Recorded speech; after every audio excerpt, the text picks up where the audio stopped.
Un día tú y yo estaremos parados delante del Tribunal de Cristo para dar cuenta de nuestras vidas. En ese día, a menos que nos olvidamos a quién nos enfrentaremos en el juicio, déjame describir a nuestro Dios.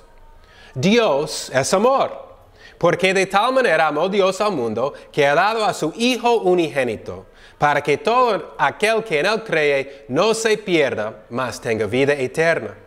Dios es un Dios de amor. También Dios es santo. Un Dios quien odia el pecado. Como dijo David en Salmo 5, los insensatos no estarán delante de tus ojos. Aborreces a todos los que obran iniquidad. Destruirás a los que hablan mentira. Al hombre sanguinario y engañador abominará Jehová.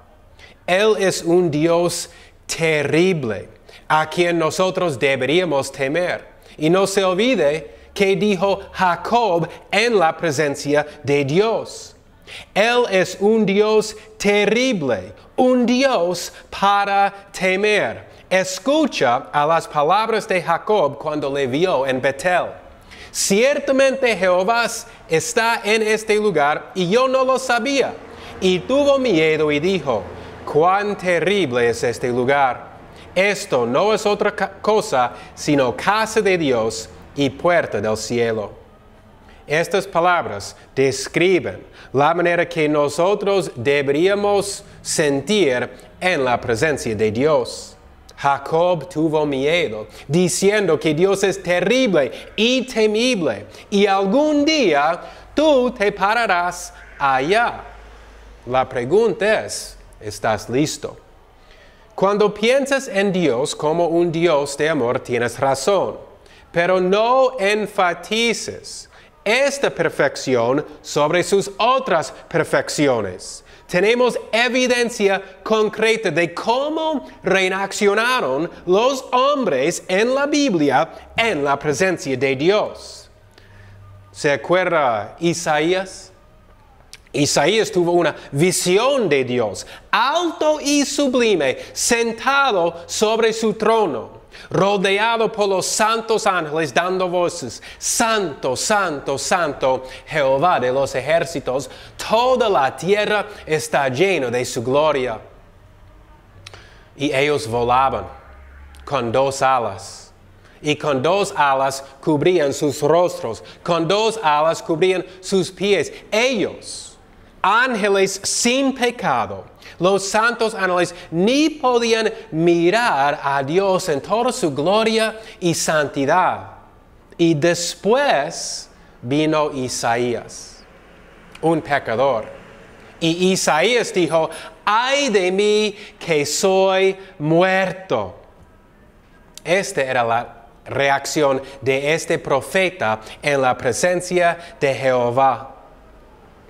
Por eso, cuando nosotros miramos a un Dios santo como Jacob, deberíamos estar llenos de terror. Como Isaías, deberíamos clamar, ¡ay de mí que soy muerto! Viene un día cuando tú y yo pararemos delante de Cristo. Y en ese día, toda palabra ociosa que hablaron los hombres, de ella darán cuenta en el día de juicio.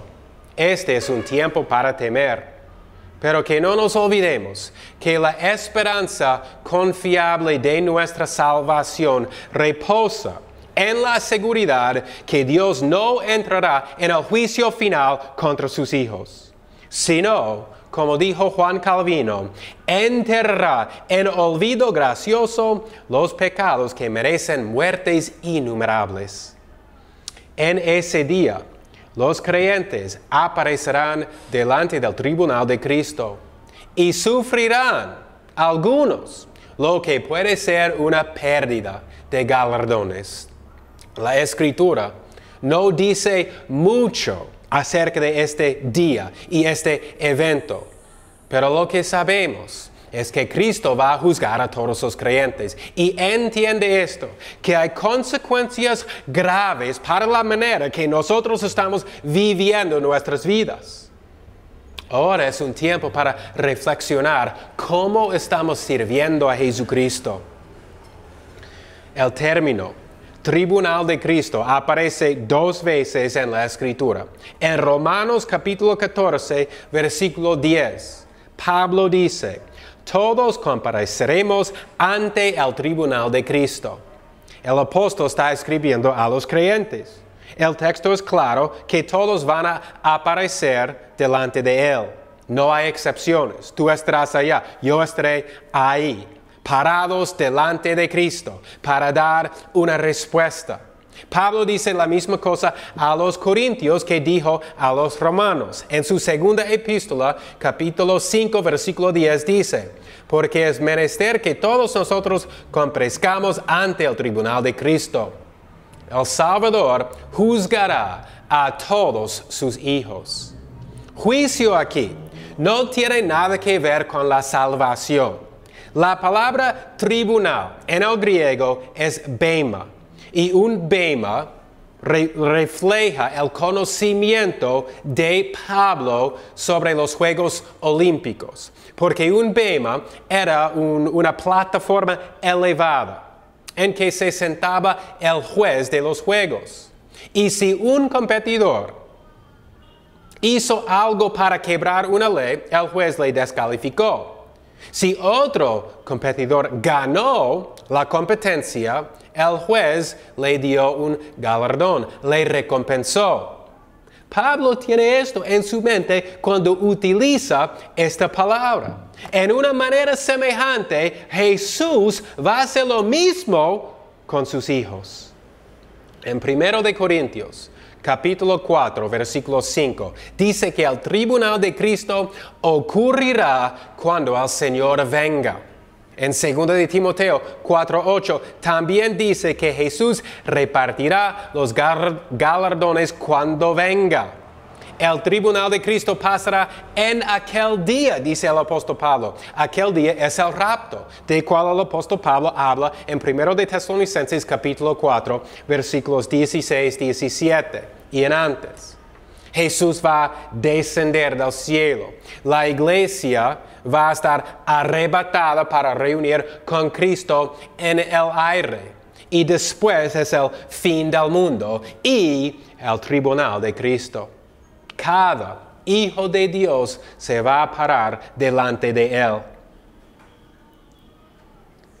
Juan 5, 22 dice, porque el Padre a nadie juzga, sino que todo juicio encomendó al Hijo. Abre la Biblia ahora a 1 de Corintios capítulo 3 y vamos a leer desde versículo 5 en adelante. 1 de Corintios capítulo 3. Versículo 5 dice, ¿qué pues es Pablo y qué es Apolos? Sino ministros por los cuales habéis creído, y eso según lo que a cada uno ha concedido al Señor. Había disensión en esta iglesia. Esta iglesia tuvo muchos problemas, pero un problema grave que vemos en esta iglesia y en otros hoy en día es disensión entre los hermanos. Algunos van con este pastor, otros van con otro pastor. Y hay grupos, divisiones adentro de la iglesia. Y el apóstol Pablo quiere corregir esto, diciendo que todos somos unánimes en Cristo Jesús. Él es nuestro pastor. Versículo 6 continúa. Yo planté, Apolos regó, pero el crecimiento lo ha dado Dios. Aquí el apóstol dice que nosotros, yo y Apolos, somos trabajadores. Y cada uno tenía funciones diferentes adentro de la iglesia según su llamamiento. Aquí el apóstol dice, yo planté, Apolos regó. Dios los utilizó en maneras diferentes, según los dones que Dios dio a ellos. Nosotros no escogemos a nuestros dones, podemos orar por dones, pero es por la gracia de Dios que Él nos da los dones. Y nosotros, como hijos de Dios, como miembros del cuerpo de Cristo, miembros de la iglesia, tenemos la responsabilidad y el deber de utilizar estos dones para el crecimiento de la iglesia, del reino de Dios, para la edificación de los hermanos. Entonces, la primera pregunta es, ¿sabes cuál es tu don? Y la segunda pregunta es, ¿cómo estás utilizando tu don? Porque según estos dones y la manera que nosotros utilizamos estos dones, es como nosotros estaremos juzgados en el último día. Dios escoge dar o no dar el crecimiento. Es Dios que recibe la gloria por el trabajo en la iglesia. El apóstol continúa en versículo 7 diciendo, así que ni el que planta es algo, ni el que riega, sino Dios que da el crecimiento. Versículo 8, y el que planta y el que riega son una misma cosa, aunque cada uno recibirá su recompensa conforme a su labor. Y ahí está. Mientras que nosotros laboramos, derramando nuestros corazones y nuestras almas en hacer las obras de Dios, nosotros somos colaboradores. Hay unidad en el cuerpo de Cristo. Y todos nosotros estamos luchando por la misma meta, la gloria de Dios. Queremos ver el reino de Dios aumentando en este mundo y trabajamos juntos en Cristo. No hay una causa más grande que esto. El reino de Dios en la tierra, su reino espiritual. Y estamos todos unánimes en este vínculo. Pero no todos laboran con la misma devoción.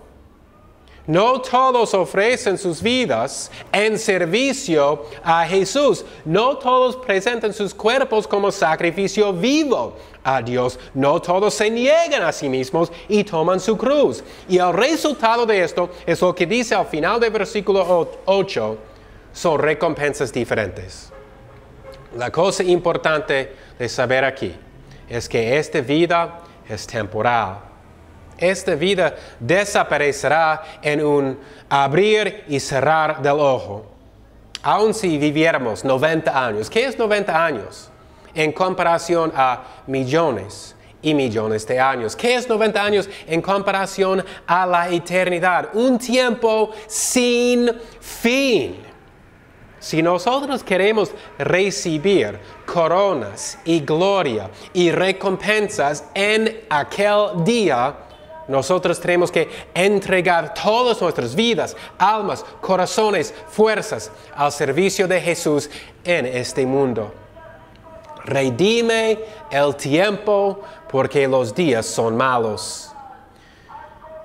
Si nosotros tenemos un pensamiento relajado acerca de la vida cristiana, es posible que podamos perder toda recompensa.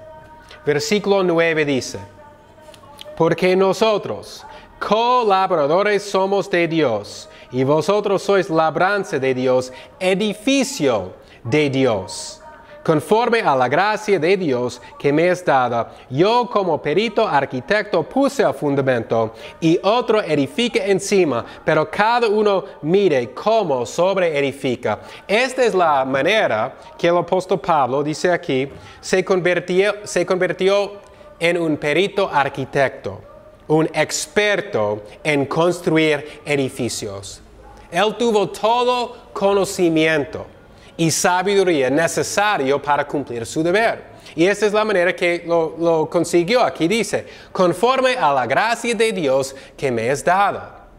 Aquí el apóstol no se refiere a gracia salvadora, sino la gracia que Dios da para vivir la vida cristiana y para cumplir todo lo que Dios nos ha puesto delante de nosotros. Esta gracia no es nuestra, viene de Dios. Y gracia, como hemos visto en nuestro estudio de la gracia, es algo sobrenatural. La gracia es algo poderoso. La gracia cambia vidas. La gracia es algo poderoso que puede resultar en cosas grandes en la vida de una persona débil. Miramos a las personas y vemos que en el mundo no es nada, pero en los ojos de Dios han hecho cosas grandes. ¿Y por qué? Por la gracia de Dios. Y para que nosotros nunca decimos que yo no puedo hacer tal cosa. El apóstol nos dice cómo él cumplió las cosas que Dios le dio para hacer. Por la gracia de Dios. Jesús dijo, sin mí nada podéis hacer. Es solamente por la gracia de Dios que nosotros podemos cumplir nuestros deberes. Es la gracia de Dios que nos da la victoria. Pablo hizo la fundación. Otro construyó encima. Hay un cuerpo, hay un propósito, pero hay muchos dones y muchos deberes. Y la manera que nosotros utilizamos estos dones y deberes, o la manera que no utilizamos estos dones para cumplir nuestros deberes, va a determinar cuáles dones recibimos o no recibimos en el estado eterno. Versículo 11 dice, porque nadie puede poner otro fundamento que el que está puesto, el cual es Jesucristo. La fundación de un edificio necesita estar segura. Tiene que estar firme, o lo que está construido encima se va a caer. Será destruido. Y ningún hombre puede poner la fundación. El Todopoderoso, Él puso la fundación. Y esta fundación no sufrirá ni un solo crujido. Esta fundación se parará para toda la eternidad. Dios usó su apóstol Pablo, escogido, para construir esta fundación. Y Pablo, el siervo fiel, predicó Cristo. Por eso, esté seguro que construyes sobre este fundamento de Jesucristo. La fundación es que la salvación es por la gracia, por medio de la fe y no de obras. Y el que pone otra fundación tendrá su recompensa justa. Versículo 12.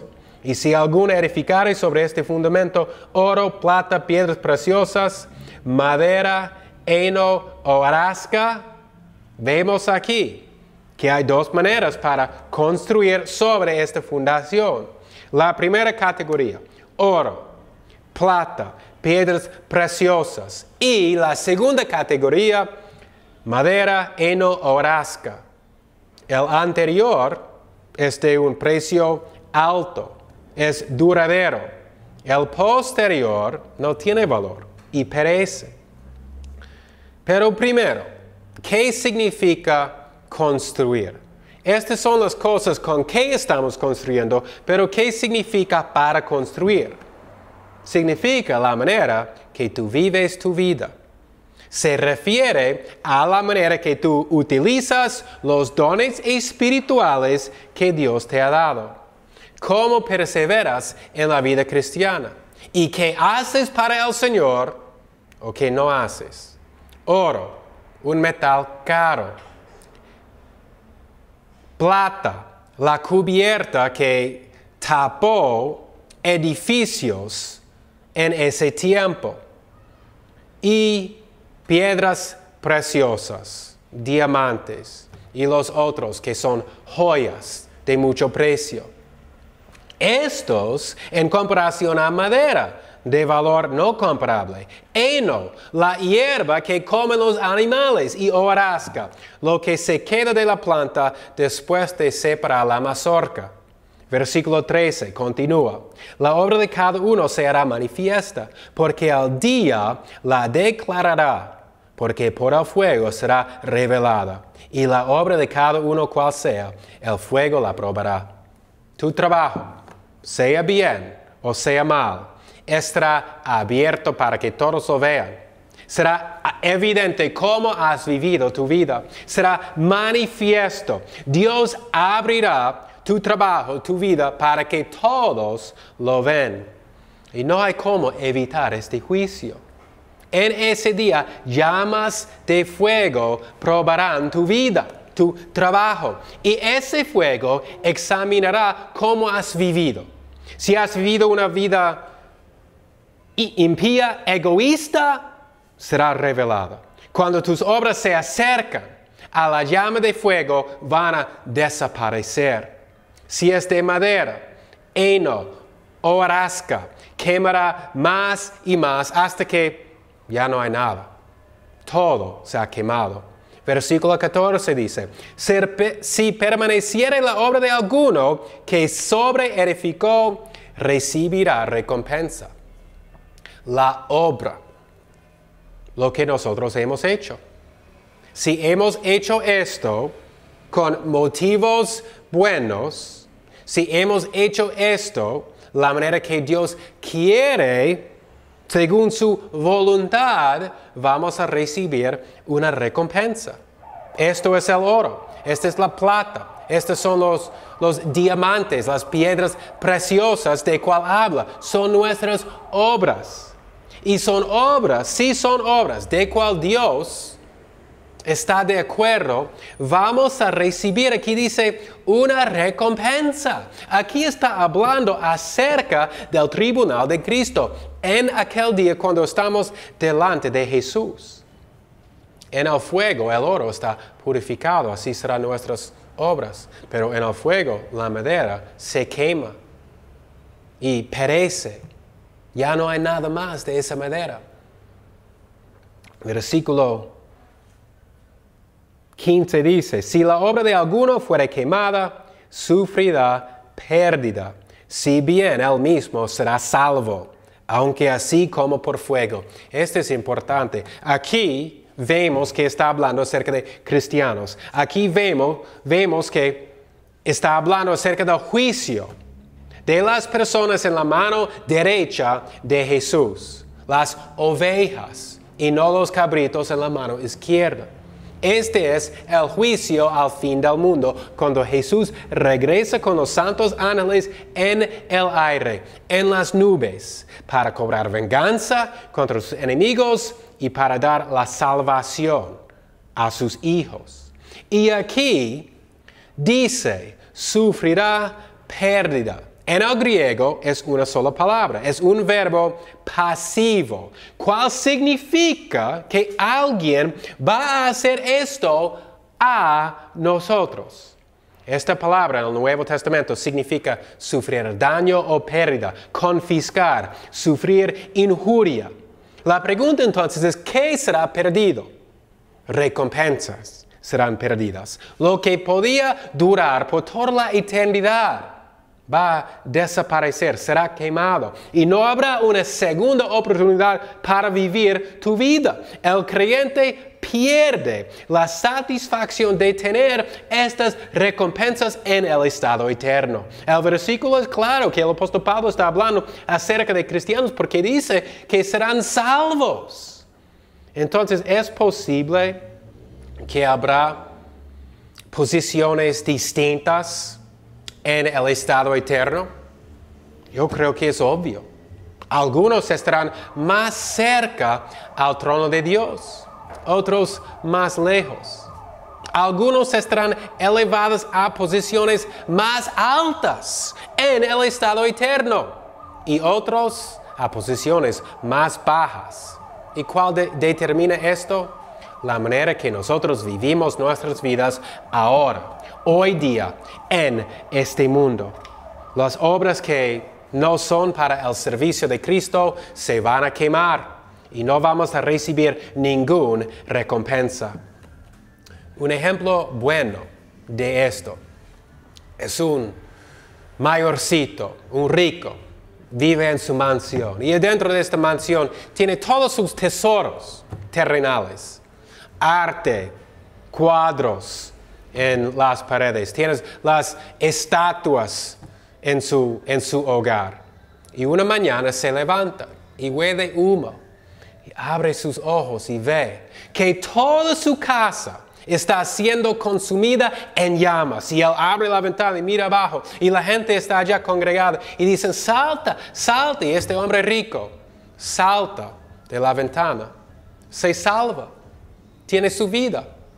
pero todo lo que él hizo con su vida está quemada, desapareció, perdió todo.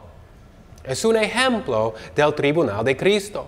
Algunos cristianos serán salvos, pero cuando ellos están parados delante del Tribunal de Cristo, por la manera que ellos han vivido sus vidas, van a perder todo, no van a entrar la eternidad con una recompensa. Primero de Juan, capítulo 2, versículo 28 dice, y ahora, hijitos, permaneced en Él, para que cuando Él apareciere, tengamos confianza, y no seamos avergonzados delante de Él en su venida. Hay dos sentimientos aquí. Está hablando cuando Jesús viene, en su venida dice. Una persona será confiable diciendo, sí, Señor, te serví con toda mi vida. Estoy listo para el estado eterno. Y otros, ¿qué van a hacer? Van a tener vergüenza. Porque en ese momento sus ojos estarán abiertos a la manera que ellos han vivido sus vidas. Y van a retirarse en vergüenza de Jesús, del Salvador. Qué tristeza es esto. Otra vez necesitamos analizar cómo estamos viviendo nuestras vidas, para que cuando llegue Jesús en el aire, que nosotros estamos listos para este día, que estamos preparados. La otra pregunta que necesitamos contestar, aquí dice que habrá pérdida de recompensas para no vivir la vida que Dios quiere para sus hijos. Pero la pregunta que necesitamos hacer ahora es, ¿habrá más que pérdida en el Tribunal de Cristo? ¿Habrá castigo allá? Abre la Biblia ahora a 2 de Corintios capítulo 5. Y vamos a leer versículos 9 a 11. Versículo 9 dice, por tanto, procuramos también, o presentes o ausentes, serle agradables. Pablo tuvo motivos buenos para servir a Cristo. Y en estos versículos, el apóstol lucha para ser aceptado de Cristo, agradable a Jesús. Versículo 10. Porque es menester que todos nosotros comparezcamos ante el Tribunal de Cristo, para que cada uno reciba según lo que haya hecho, mientras estaba en el cuerpo, ya sea bueno o sea malo. La palabra reciba tiene la idea de recibir vuelta, el bien o el mal. ¿Qué significa esto? Sabemos que para el bien recibiremos recompensas. Los más fieles pasarán la eternidad con coronas de oro. Pero ¿qué sobre el mal? Que los creyentes recibirán vuelta a causa de su estilo de vida en el cuerpo, en este mundo. ¿Es posible que habrá algún castigo en el Tribunal de Cristo? La Biblia no habla mucho acerca de esto, pero se repite en Colosenses 3, 24 y 25, donde el apóstol dice a los cristianos en Colose que recibirán el mal para el mal que han hecho en el Tribunal de Cristo. Algunos creen que pecado no arrepentido será juzgado ahí en el Tribunal de Cristo. Déjame descartar esta noción. La Biblia está muy clara cuando dice que nuestros pecados ya están alejados de nosotros. Hay muchos versículos que dicen esto, pero yo voy a leer solo dos. Isaías 44, 22 dice, yo deshice como a una nube tus rebeliones y como a niebla tus pecados. Vuélvete a mí porque yo te redimí. Y también Salmo 103, 12. Cuánto está lejos el oriente del occidente, hizo alejar de nosotros nuestras rebeliones. Miqueas 7, 19. Hebreos 8, 12 y 10, 12. Jeremías 31, 34. Todos dicen lo mismo. Si los cristianos no hubieran sido limpiados completamente de su pecado, entonces el trabajo de Cristo queda no cumplido. Hay algo más que es necesario para quitar el pecado. Por eso, la idea que habrá castigo divino en el tribunal de Cristo debería ser rechazado.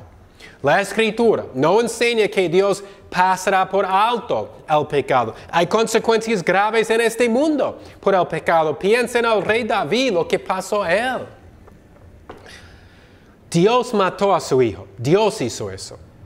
Era un castigo por el pecado de David. Después de eso, David contó el pueblo. Tuvo orgullo diciendo, mira este pueblo tan poderoso que soy yo. Mira cómo ha crecido mi pueblo bajo mi reino, bajo mi liderazgo, y numeró al pueblo. Había orgullo en el corazón de David. Y escucha a lo que dice la Biblia acerca de esto en 2 de Samuel, capítulo 24, versículos 13 a 15. Vino pues Gad a David, y se lo hizo saber, y le dijo, ¿quieres que te vengan 7 años de hambre en tu tierra? ¿O que huyas 3 meses delante de tus enemigos, y que ellos te persigan? ¿O que 3 días haya pestilencia en tu tierra? Piensa ahora y mira qué responderé al que me ha enviado. Entonces David dijo a Gad, en grande angustia estoy, caigamos ahora en mano de Jehová, porque grandes son sus misericordias, y no caiga yo en manos de hombres. Y Jehová envió pestilencia a Israel desde la mañana hasta el tiempo señalado, y murieron del pueblo, desde Dan hasta Beerseba, 70,000 hombres. Dios mató a 70,000 hombres en Israel por el pecado de su líder, David, el rey. Según 1 de Corintios, capítulo 11, versículo 30, los cristianos que andan en pecado se enferman. Otros aún se mueren a causa de su pecado. Dios les mata. El pecado tiene consecuencias en este mundo. Pecado resulta también en una pérdida de poder porque contriste el Espíritu Santo. Las consecuencias eternas del pecado resultan en el tribunal de Cristo en una pérdida de recompensas. En el contexto de 2 de Juan, el apóstol advierte a sus lectores de muchos falsos maestros que enseñan doctrina falsa. Juan no quiere ver el labor que él hizo ser perdida. Entonces él advierte a ellos. Él dice en 2 de Juan capítulo 1 versículo 8, mirad por vosotros mismos para que no perdamos aquello por lo que hemos trabajado, sino que recibamos galardón completo. El apóstol Pablo tuvo el mismo interés por su propia vida. En 1 de Corintios, capítulo 9, versículo 25. Abre el 1 de Corintios, capítulo 9, versículo 25.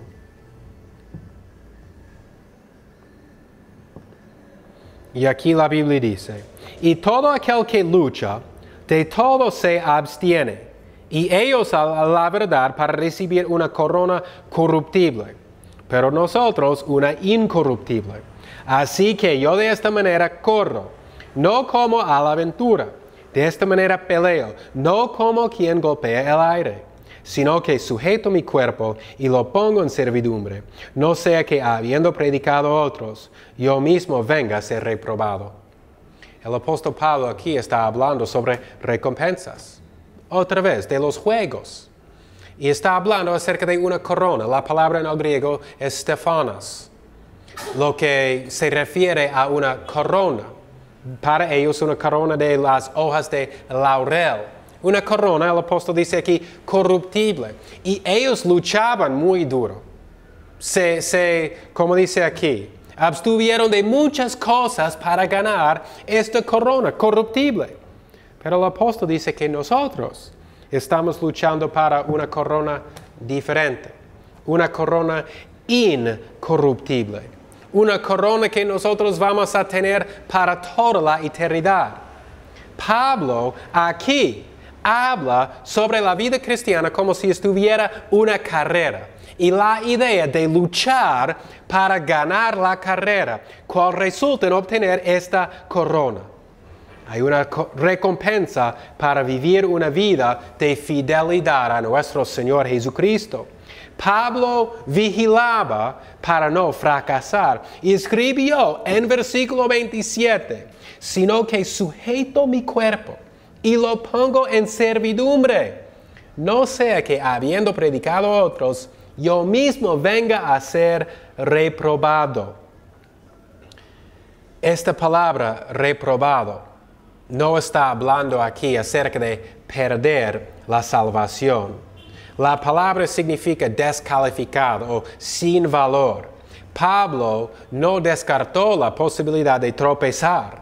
Sabía que su carne era débil y por eso la puso en servidumbre. Si el apóstol estaba vigilando a su cuerpo, a su vida, con todas sus fuerzas, como alguien quien lucha, pelea, como alguien quien corre y está entrenando para una carrera, si él está vigilando su vida cristiana así, ¿cuánto más nosotros que no somos apóstoles? Cristianos deben tener la misma mente como este apóstol para no caer víctima a la tentación y el pecado. La vida cristiana no es fácil. Es caracterizada por tentación continua y una batalla espiritual contra Satanás. Por lo menos hay 3 motivaciones para vivir una vida santa. Y la mayor de estas es amor por nuestro Señor Jesucristo. Nuestro amor para Jesús aumenta cuando meditamos sobre su palabra y sobre la obra que Él hizo, toda su obra que Él hizo, su humillación en que vino a este mundo, dejando su gloria tapado bajo su carne, dejando sus privilegios en el cielo, sufriendo castigos en este mundo, sufriendo tentación, debilidades de la carne y hasta la muerte. Cuando nosotros meditamos sobre esto, vemos que esto demanda algo sobre nosotros. Esto demanda toda nuestra vida, todas nuestras almas, todas nuestras fuerzas en servicio a Él, quien dio todo a nosotros. Esta es la primera motivación más grande que hay para tener una vida santa y para servir a Él. Amor. Una segunda motivación es el tema de hoy. Es el Tribunal de Cristo. Es para recibir recompensas. Tal vez pensamos que esta es una motivación egoísta, pero es una motivación de la Biblia. Para nuestro mayor bien, deberíamos luchar en este mundo utilizando nuestros dones que Dios nos ha dado por su gracia para la edificación de la iglesia y para recibir recompensas en el estado eterno. Esta es una buena motivación que Dios mismo nos ha dado. La Biblia está clara que algunos van a recibir recompensas y otros no. Y esto es para toda la eternidad. Si entendemos la eternidad, que para con Dios no hay tiempo, vamos a pasar toda la eternidad en este estado y ya no habrá cómo cambiar, ya no habrá cómo regresar al mundo. Como dijo el hombre rico, Padre Abraham, envía a Lázaro, a mis hermanos, para decirle qué está pasando. Pero no hay otra oportunidad después de la muerte. Eso es final. Y la tercera motivación para tener una vida santa es por el temor a Dios. Pablo dijo, conociendo pues el temor del Señor, persuadimos a los hombres. Juan Calvino escribió de Dios que tiene una venganza que una vez encendida quema al infierno más bajo. ¿Quién se sentirá seguro en aparecer delante de su trono? Somos pecadores y vimos cómo reaccionaba Isaías un profeta de Dios, un hombre santo, en la presencia de Jehová. Ay de mí, que soy muerto, un hombre inmundo de labios. Daremos cuenta de toda palabra ociosa que procede de nuestra boca. Dios te está viendo. Sus ojos siempre están en ti. No hay a donde puedes huir para escapar su vista. Él conoce hasta los secretos más profundos de tu corazón. Teme a Dios y dale la gloria. Ahora es el tiempo para vivir para Jesús. Victoria es posible por la gracia de Dios. El día de juicio se acerca rápido. Vive tu vida como hoy mismo te vas a parar delante del Tribunal de Cristo, porque tu alma puede ser demandada de ti hoy mismo. Oremos.